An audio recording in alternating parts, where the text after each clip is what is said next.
The tarot card didn't just predict betrayal, it described the dress she'd be wearing. The Lover's card, inverted, the High Priestess reversed, and then the Three of Cups. My reader, a quiet woman named Sienna with a mole like a teardrop under her left eye, stared at the layout like it was on fire. "Someone's celebrating," she murmured. "But it's not for you. Someone else will make a toast. It'll feel like you're watching a movie of your own heartbreak." I laughed, actually laughed, because who the hell gets their relationship read like this for fun? Me, apparently. I'd met Sienna by accident, literally tripped into her tent at the city street fair after chasing down my fiancé's runaway dog. I'd been stressed about our wedding planning, and the reader offered a free pull as a gift from the universe. I thought she was joking. She was. And now I couldn't stop thinking about her words, even weeks later. Especially not today. Because today was Gavin's best friend's engagement party, and he was acting weird. First off, he refused to let me ride with him. His excuse, parking, "A nightmare, babe, just Uber, we'll meet inside." That would have been fine if we didn't live together and he hadn't already laid out his suit, combed his hair, and left the house 2 hours earlier than needed. I called him when I arrived at the venue. No answer. I texted, "Here, where are you?" "Read." No reply. As I stepped into the private rooftop venue, my heels sticking slightly to the too-polished concrete, I noticed something off. Everyone was dressed casually: pastels, airy fabrics, floral dresses, and linen shirts. I was wearing black satin and heels. I looked like I was attending a goddamn opera. Why hadn't Gavin told me it was a themed party?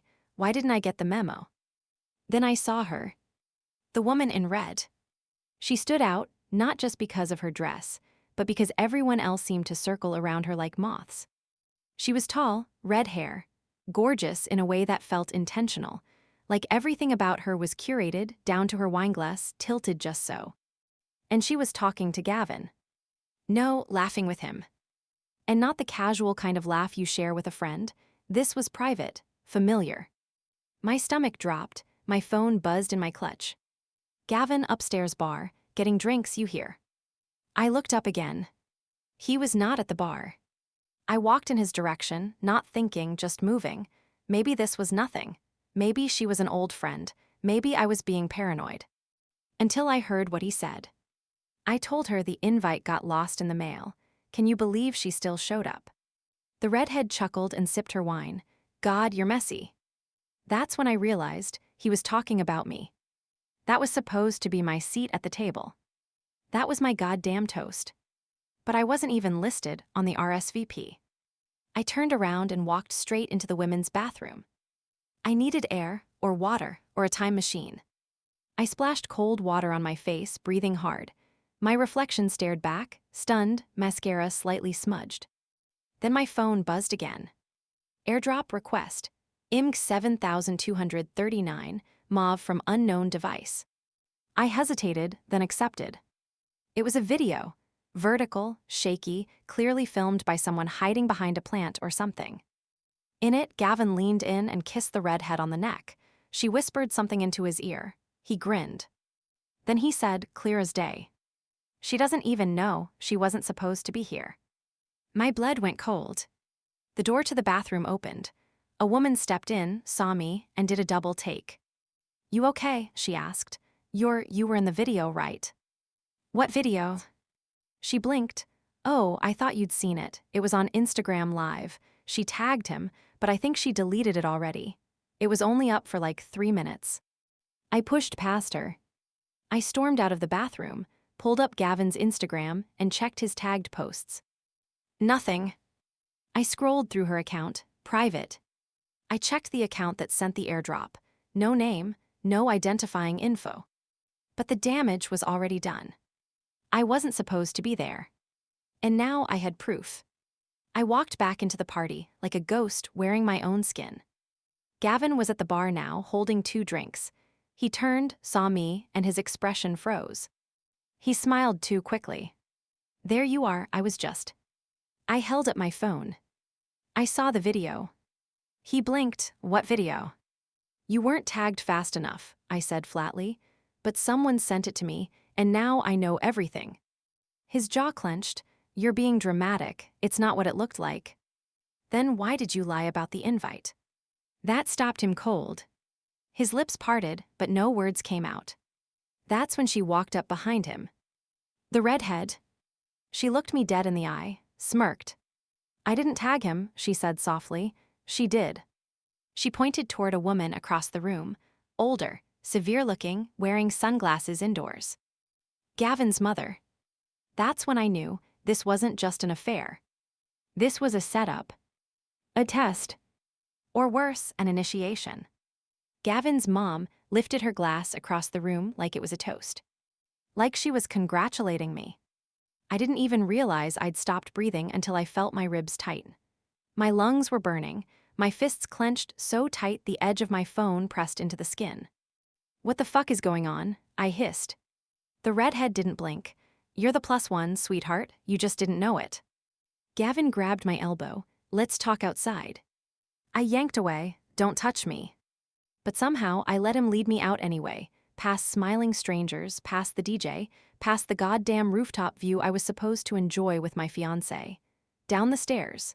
Into the parking lot. Once we were alone, he dropped the act. Okay, look, I messed up. Start over, I snapped. From the beginning. He sighed, ran a hand through his hair. I dated her before you. Her name's Leela. It was nothing serious. She called your mother Mom in the comments. I shot back. He flinched. It was serious, once, but it ended years ago. She came back in town recently, and I don't know, things got complicated. Complicated? My voice cracked. Gavin, you lied to me. You said I lost the invite. There wasn't an invite. I thought if you came, it would. He stopped, then muttered, it doesn't matter. I stared at him, heartbeat loud in my ears. So you brought her instead, to an engagement party, and then you kissed her. I didn't know we were being filmed. Oh, well, then it's fine, I shouted. As long as your betrayal didn't go viral, it's totally okay. Silence. I turned to walk away, but he said something that made me freeze. She told me you were cheating. I whipped around. What? Leela said she saw your location pinged at some guy's apartment. She showed me screenshots. She said you were doing the same thing to me. My mind reeled. You believed her. She showed proof. Show me. He pulled out his phone and opened an album. There it was, screenshots of my shared location, pinged to a random address. I've never been there, I whispered. That's not even near my work or gym. You're sure? Yes, I'm sure. But as I said it, a memory hit me like a punch. A dream? I had a dream 2 weeks ago, a foggy, surreal one where I was chasing Gavin through a house I'd never seen before. There was a woman crying behind a door, a phone ringing, a blue light flashing on the floor, and a mirror I couldn't look into. I'd woken up sweating, confused, and oddly sad. Now, the address from Gavin's screenshot started to look familiar. Wait, I said slowly, can you airdrop that? He sent it. I pasted it into my Maps app, and my stomach dropped. The address was familiar. It was from my own phone. The shared location glitch. That house was next to the Airbnb we stayed at for his cousin's wedding months ago. But I'd never disabled the location share on my old burner phone from that trip. The one I'd left in his car. The one I hadn't seen since. I stared at Gavin. Where's my old phone? He stiffened. What? My black iPhone, the backup I used at the wedding. I don't know. I stepped toward him. Yes, you do, because someone used that phone to fake my location, and you said she showed you the screenshots, so which one of you has it? He stayed silent. And I knew. You're gaslighting me, I whispered. It's not like that. Then what is it like, Gavin? He looked desperate now. I thought you'd cheated first. That's why I started talking to Leela again. You cheated because you were paranoid, not because I actually did anything. Silence. You needed to believe I was the bad guy so you could fuck someone else and still sleep at night. Still silence. I shook my head. Wow. He finally said, let me explain, just not here. I turned and walked away. He didn't follow. The Uber ride home was silent, but my mind was racing. At home, I dug through drawers until I found the old burner phone box. Empty. Then I remembered something, the dream. The mirror. The ringing. The blue light. Was it really just a dream?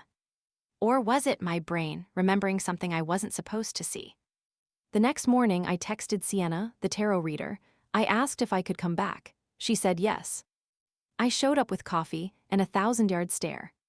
She smiled gently, shuffled her cards, and asked, "Do you want to ask anything specific?" "Yes," I said. "I want to know how long he's been lying." She pulled one card. The moon. Deception, illusions, secrets rising with the tide. Then she pulled another. The tower. Sudden destruction. Then a third. The 6 of Cups. Nostalgia, childhood, the past repeating. My phone buzzed again.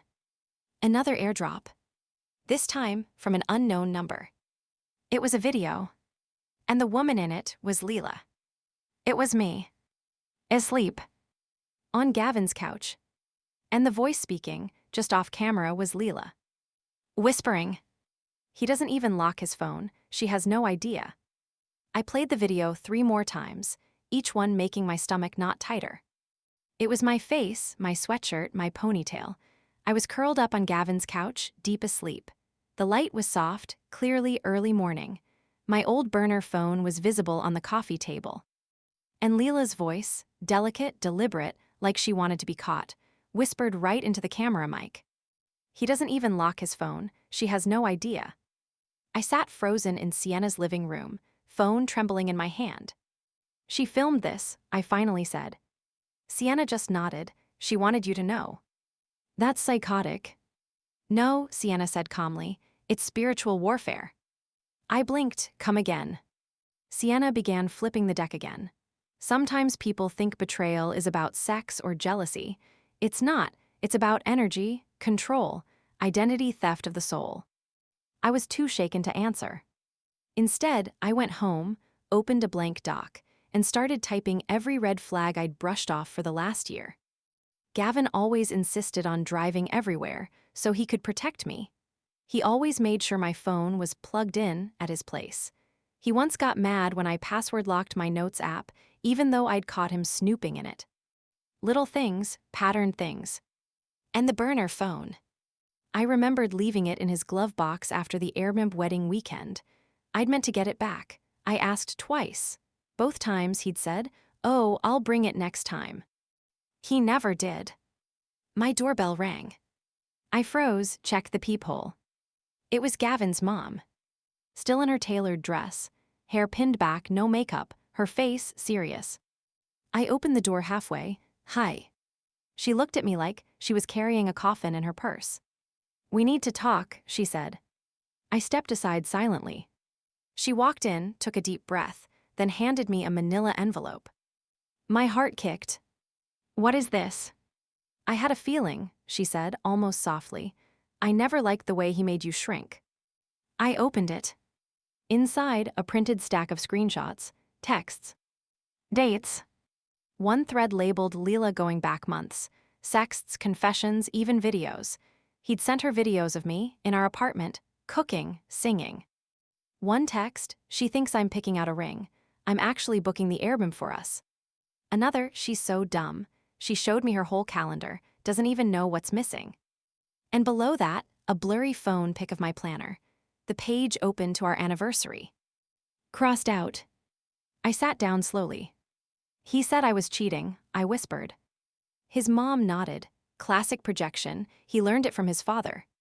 "Why are you showing me this?" She hesitated. "Because you deserve your dignity back, and because I found something else." She handed me a second envelope, this one smaller, thicker, sealed. It was a DNA test. I stared at her. "I don't understand." She wrung her hands. "You remember Gavin's niece, the baby everyone says looks just like him." I nodded. "She's not his niece." Silence. "She's his daughter." My mouth dropped open. "With Leela." She nodded. "He said he'd taken a paternity test," she said. "Said it came back negative, but that didn't sit right, so I asked Leela directly." My voice was barely audible, and she gave you a test. "An old one from before she moved. She made him take it again, for court. He never told me, but she kept the envelope.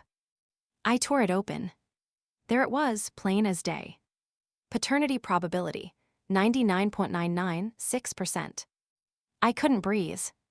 My entire stomach turned cold. He'd had a child. With her. During our relationship. And he never said a word. I looked up at his mother. Why are you really here?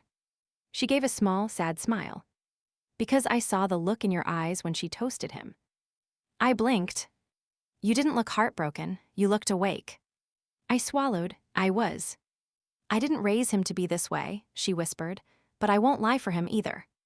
I nodded slowly. Thank you. She touched my shoulder gently and left. I didn't move for 10 minutes.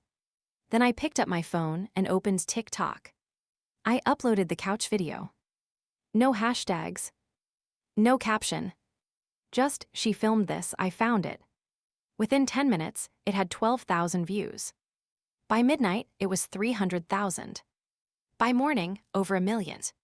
The comments poured in like lava. The way she said it, chills. That's not a woman, that's a demon in love with herself. Girl, check for cameras in your apartment. I saw this in a dream, no joke. I froze on that last one. Because I'd had that dream. And there was something about that blue light flashing on the floor. I reopened the couch video, slowed it down, frame by frame. There. For half a second, beneath the table. Something glinting. A lens. Was that a camera?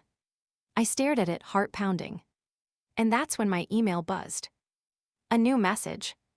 No sender name, no subject. Just one sentence. You should check under the dresser.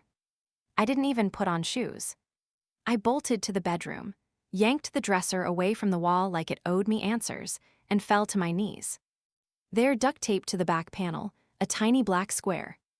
A hidden camera. I stared at it like it might come alive. My throat tightened so fast I couldn't even scream. I grabbed it with shaking hands and ran to the kitchen, set it on the counter like it was radioactive. My fingers moved before my brain did, Googling the model number. It was a Wi-Fi-enabled nanny cam, motion-activated, loop recording. It had likely been recording for weeks. I felt like vomiting. I called Sienna, told her everything in a shaky voice. Oh honey, she said, that's not just surveillance, that's possession. He planted it in my bedroom, that's insane. No, she said, that's calculated. That night I didn't sleep. I made coffee at 3:00 a.m. and opened every drawer, every shelf. My apartment had turned into a haunted house. I found 2 more mini cameras, one behind a vent in the hallway, another under my TV stand. I FaceTimed Sienna and held each one up like I was holding severed heads. You need to get out, she said. Stay with me tonight. I started packing a bag, but as I grabbed my laptop off the couch, I noticed something tucked underneath it. A USB drive. No label, no case, just there like it had been placed. My blood went cold. I plugged it into an old Chromebook. It was full of files, video files. Dated, labeled, organized. I clicked one at random, Kitchen Feb 8, MP4. There I was cooking, humming to myself. In the background, Gavin was on the phone, packing. I turned the volume up. Yeah, she bought it, no idea, the burner, in the glove box. I left it cracked so it'd catch the texts. I slammed the lid shut. I couldn't cry, I couldn't scream. I just stood there dizzy, knees weak, the whole room spinning. Gavin had been monitoring me like I was a lab rat. My loving boyfriend had installed spyware in my home. And for what? Just to keep tabs. Or was it something worse? I didn't want to know. I packed my bag faster this time, slammed the door behind me, got into my car and drove straight to Sienna, tears finally streaking down my face. She opened the door, saw my face, and didn't say a word, just wrapped her arms around me like I was a child. That's when I told her about the USB. She led me inside. We'll go through it together, but first. She pointed to her coffee table. On it, candles, tarot cards, a small dish with salt. This is protection, she said, because if he's watching you, we're watching him back.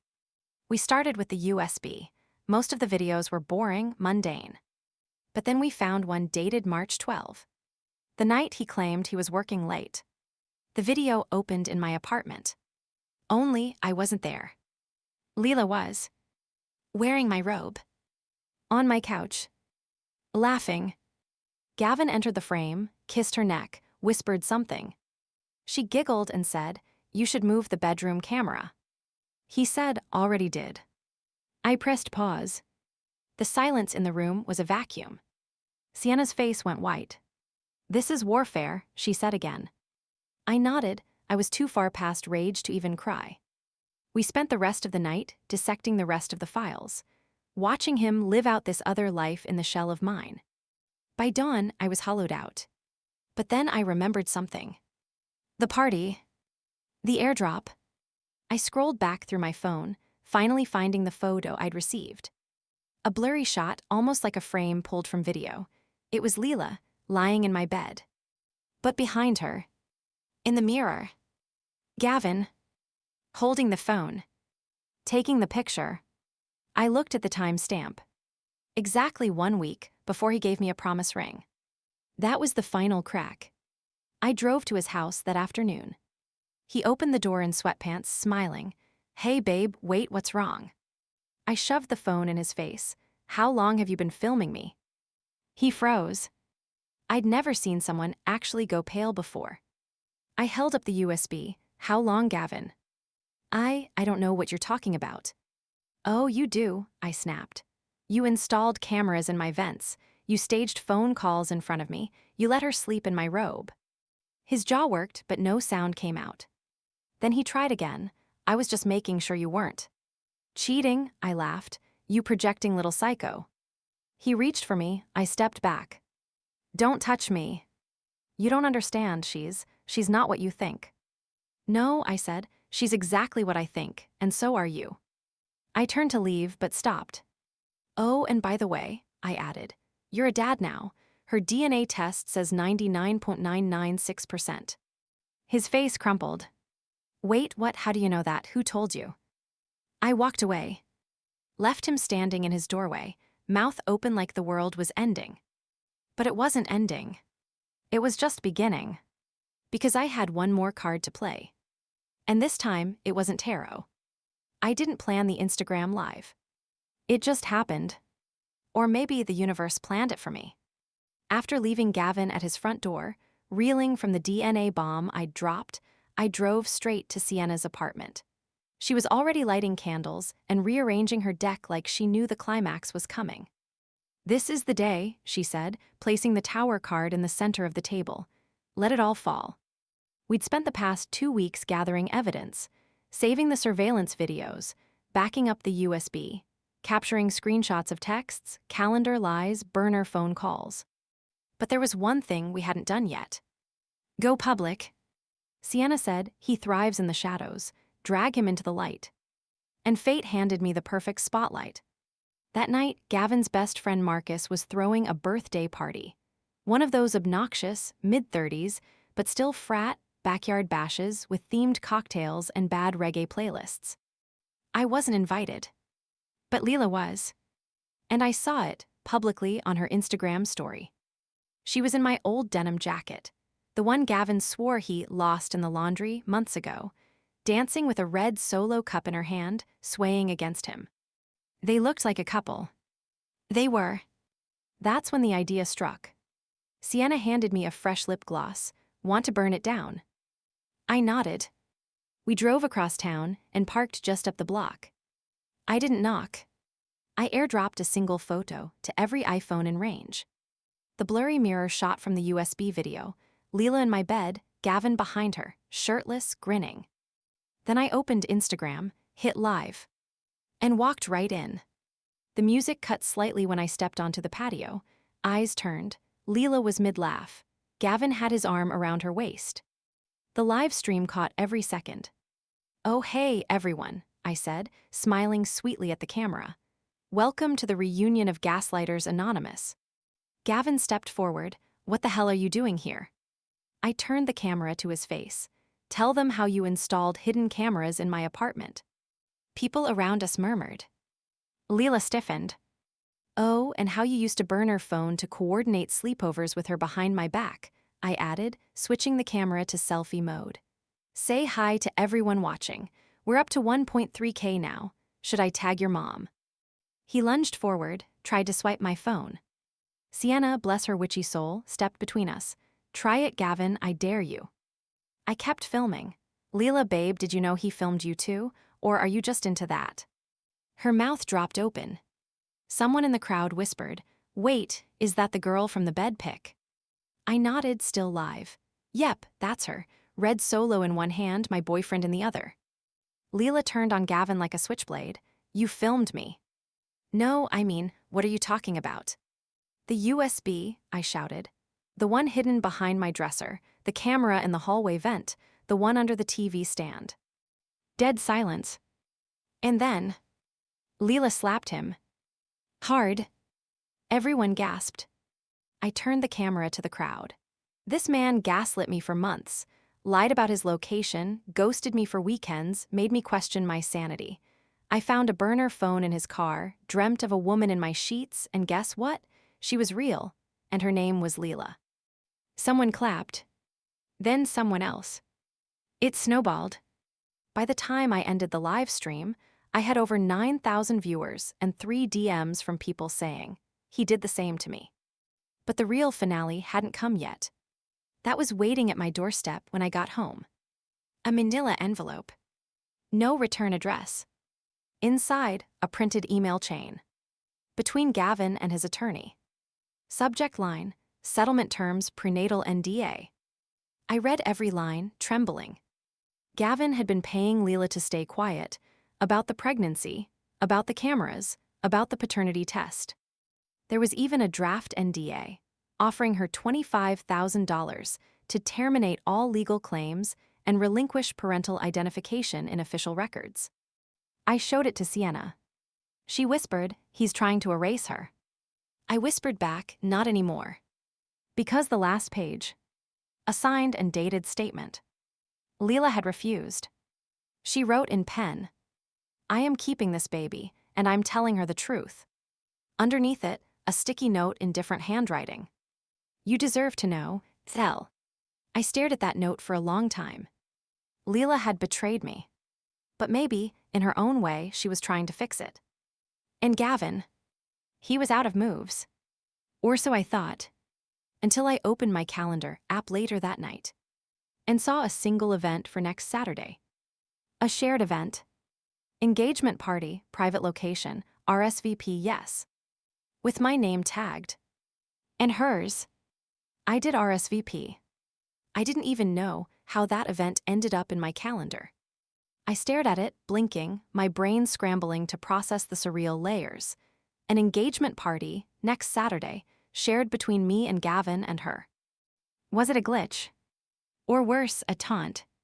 The invite came from an email I didn't recognize, but it was linked to Gavin's Google Calendar. My name was in the title, hers too. I tapped on details. The location field had coordinates, not an address. A remote winery just outside town. Private estate. Dress code, garden glam. It was public on Google Maps. There were already photos uploaded, a softlit barn, fairy lights, a sunset deck. But this wasn't our venue. We'd never picked one. And yet, I'd seen it before. In a dream. In that same recurring vision I used to have before I knew the truth, where Gavin toasted someone under golden light, and I stood at the edge of the crowd, nameless, invisible, forgotten. Only now I realized. He wasn't toasting me. He never was. I showed the event to Sienna, who frowned and said, it's a ritual. What? He's trying to control the narrative, rewrite what happened, invite the same people, same date, fake a celebration and erase the mess. I shook my head, he can't be that insane. But she looked dead serious. Oh, he is. And the fact that he used my name in the invite. That he assumed I wouldn't notice. That told me one thing. He wasn't done gaslighting me. He was staging a finale. A performance. But I'd show up too. And I wouldn't come empty-handed. That week I worked in silence. No texts, no posts, I let the drama cool just enough. I printed everything, screenshots, voicemails, emails. I even made a custom website, password protected, with all the surveillance footage. Labeled folders. Airdrop ready. Meanwhile, I bought a dress. Not white, not red, just clean. I wanted to look like a woman no one could delete. When the day came, I drove alone. Sienna offered to come, but I needed to walk into that hellscape on my own heels. The moment I parked at the vineyard, the dread started. It looked exactly like the dream. Same shadows on the gravel. Same two doves flying overhead. Same song playing faintly in the background, a string quartet cover of Can't Help Falling in Love. A host at the front smiled. Name. Amelia, I said. She glanced at her list. Amelia Rivers. I nodded. She paused, but they said you weren't coming. I smiled, change of plans. Inside, the illusion was airtight. Everyone was dressed like a Pinterest wedding board, floral centerpieces, personalized wine glasses, a custom arch that said a new beginning. And then I saw him. Gavin, in a pale blue suit, holding a glass of champagne. Smiling. Laughing. Toasting. Her. Leela. Wearing a dress that looked very bridal. My name still on the RSVP board. A chalk sign said, she said yes. A projection looped images of Gavin and Leela on a screen. Vacation photos. Beach kisses. Ultrasound. It hit me then. He was trying to rewrite history, pretend I never existed, that she had always been the one, a curated timeline. My body shook. But I didn't cry. I walked straight to the center of the crowd. Waited until Gavin looked at me. The moment he locked eyes, his jaw dropped. Silence rippled through the room. I pulled out my phone. No words. Just tapped share all via AirDrop. Then hit play. The speaker nearby picked up the sound immediately. A voicemail played aloud. Gavin's voice distorted slightly. I told you not to leave the phone in the car. What if she finds it again? I can't keep juggling you both if you keep fucking up. Gasps. The crowd turned toward Gavin. I stepped forward. Congratulations on your new beginning, Gavin, I said loudly. Shame your timeline doesn't match the receipts. Then I tossed the envelope. The one with the signed NDA. Leela caught it. She opened it. Read the top line. Her hand flew to her mouth. No, she whispered. You said, Gavin, you said you didn't try to pay me off. He lunged toward her. Don't listen to her. She hacked my phone. She's unstable. But she backed away. Did you ever love me? She said, her voice cracking.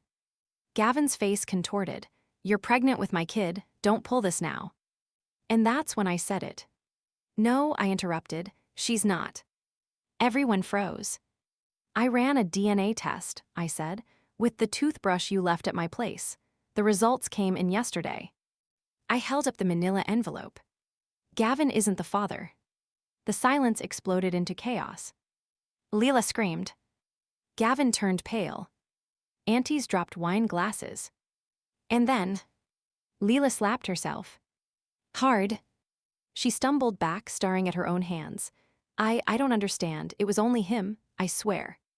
Gavin stared at her like she'd grown another head. I added, someone lied to someone, but it wasn't me. Then I turned, walked out, and left them both inside their own curated hell.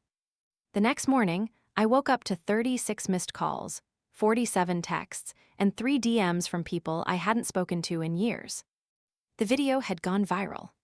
Someone at the vineyard had filmed the entire scene, my entrance, the airdrop, the voicemail, the envelope drop, the DNA bombshell.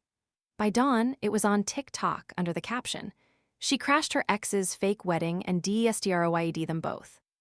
Over 1 million views in under 12 hours. Gavin's name was trending on local Twitter, Leela, too. Reddit had already sleuthed her actual due date and calculated it didn't line up with Gavin's Mexico trip. Someone even found her Venmo payments to a guy named Nathan with eggplant emojis. There was no hiding now. But weirdly, that wasn't what satisfied me most. What really got me, was the dream finally ending. Because that night I slept. No wine, no melatonin, no dissociation. I just slept. And when I did, I dreamed again, but not of Gavin. Not of the vineyard, not of the toast or the doves or the lies. This time I dreamed I was underwater, peaceful, weightless. And when I surfaced, Sienna was waiting on the shore, arms open. We went for coffee that morning. She had already seen the TikTok and texted me a single word: icon. I showed her the last message Gavin had sent me. It said, "You always wanted attention. Now you've ruined 3 lives. I hope it was worth it." Sienna read it and said, "Ruined? You mean revealed?" I smiled, exactly. Because that was the part Gavin never understood. This wasn't about revenge. It was about exposure. About taking back the story before he could rewrite it. Later that week, I got a message from someone unexpected. "Leela." Just one sentence. "Thank you for making me see it." She didn't elaborate. But she didn't have to. A few days later, she posted a photo. No makeup, no ring, no Gavin holding a sonogram on her lap. Caption starting fresh, this time honestly. And I believed her. As for Gavin, last I heard, he tried pitching a podcast about narcissistic recovery, but got roasted in the comments. Someone even uploaded his burner phone screenshots to a parody Twitter called Gavin Gaslight. Poetic. A year later, I moved cities, changed jobs, cut my hair. I still keep the manila envelope. Not as a trophy, but as a reminder. That truth doesn't always come loud. Sometimes it arrives on accident, through a glitch, a dream, a drawing, a misplaced invite, a voicemail on loop. Sometimes truth is the quiet click of an airdrop, or the soft ping of a DNA match, or a tarot card pulled by a stranger whispering, "You already know." And sometimes it's just a woman showing up, uninvited, in a dress no one expected, to make sure everyone remembers her name. Ever caught a cheater with their own tech? Drop your story in the comments, we're listening.